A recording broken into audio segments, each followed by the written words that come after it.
जय माता दी। श्री शिवाय नमस्तुभ्यम। हर हर महादेव।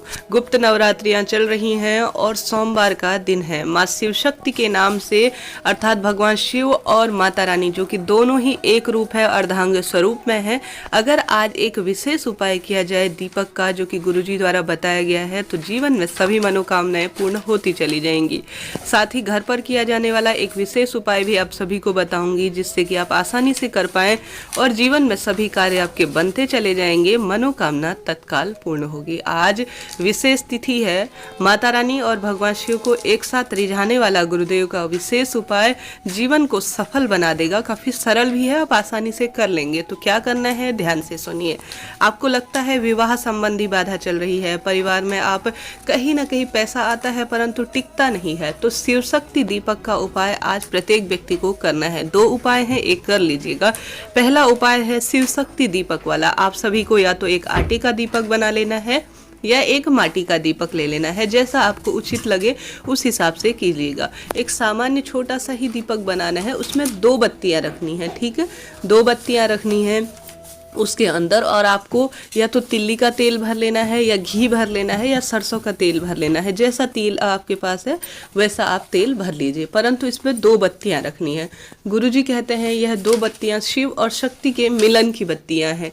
आज सोमवार का दिन है, गुप्त नवरात्रियां हैं, ऐसे में 2 बत्तियां आपको रखनी है एक दीपक के अंदर, और इस दीपक को आपको बेलपत्री वृक्ष के नीचे ले जाकर माँ शिव शक्ति के नाम से जो है प्रज्वलित कर देना है। उससे पहले आप चाहें तो बेलपत्री वृक्ष के नीचे गए हैं तो जल इत्यादि समर्पित कर दें, या विधि विधान से महादेव का स्मरण करते हुए पूजन कर सकते हैं। नहीं तो शाम के समय में सामान्य तौर पर शिव शक्ति माता के नाम का अर्थात भगवान शिव और माता रानी का स्मरण करते हुए दीपक प्रज्वलित कर देना है। गुरुजी कहते हैं जो भी व्यक्ति शिव शक्ति नाम से दीपक प्रज्वलित कर देता है बेलपत्री वृक्ष के नीचे सोमवार के दिन, उसके जीवन के सभी कार्य बनते चले जाते हैं। तो आप सभी जरूर से आज शिव शक्ति के नाम का यह दीपक लगाइएगा। दोनों बत्तियां अलग अलग जलानी है, इस बात का भी ध्यान रखें। कई बार सवाल आते हैं कि दोनों बत्तियां एक में ही जला दें या दोनों साइड से जलानी है। नहीं जी, ऐसा नहीं है।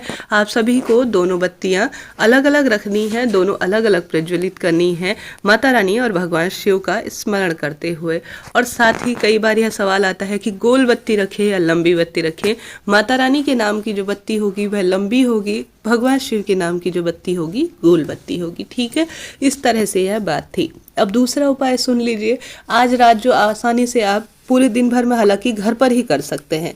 आज जैसा कि अगर आप यह भी बात बता दूं, मैं बताना भूल रही हूं, अगर आप बेलपत्री वृक्ष के नीचे नहीं जा सकते हैं तो घर पर ही एक ही दीपक में जो 2 बत्तियां हैं शिव शक्ति के नाम की वह भी लगा सकते हैं। देखिए, सभी की स्थिति ऐसी नहीं होती कि बेलपत्री वृक्ष आसपास भी नहीं होता, तो क्यों ना उसका स्मरण करते हुए घर पर ही इस दीपक को प्रज्वलित किया जाए। और भूल चूक के लिए क्षमा प्रार्थी होते हुए कि हे महादेव, मैं शिव शक्ति नाम का दीपक आपके जो है आपका स्मरण करके घर पर ही लगा रही हूँ, यह भाव करते हुए आपको घर पर या तो मंदिर में लगा दीजिए या घर के मुख्य द्वार पर भी लगा सकते हैं। ठीक है।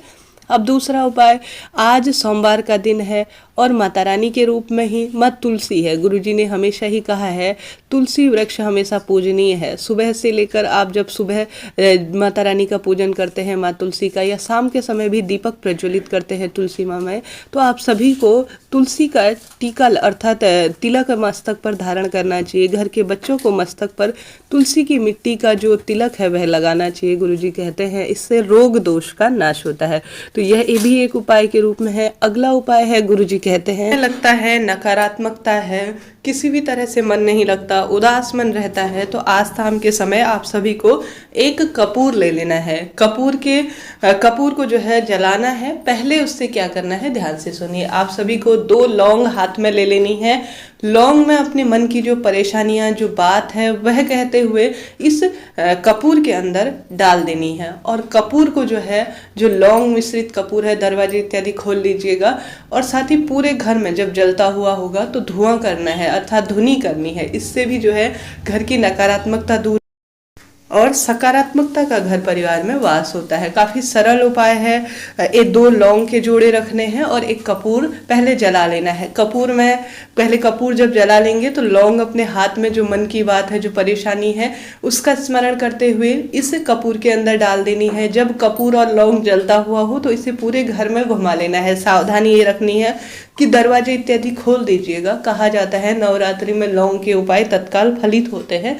और साथ ही कपूर के उपाय जो है, लौंग के उपाय नकारात्मक ऊर्जाओं को दूर करने के लिए और सकारात्मकता को अपनी ओर आकर्षित करने के लिए काफी होते हैं। साथ ही माता रानी को लौंग का भी भोग लगाया जाता है, आपने कई उपाय में सुना होगा। तो इस तरह से यह जानकारी थी, जो आपको सही लगे एक जरूर से कर लीजिएगा। हर हर महादेव।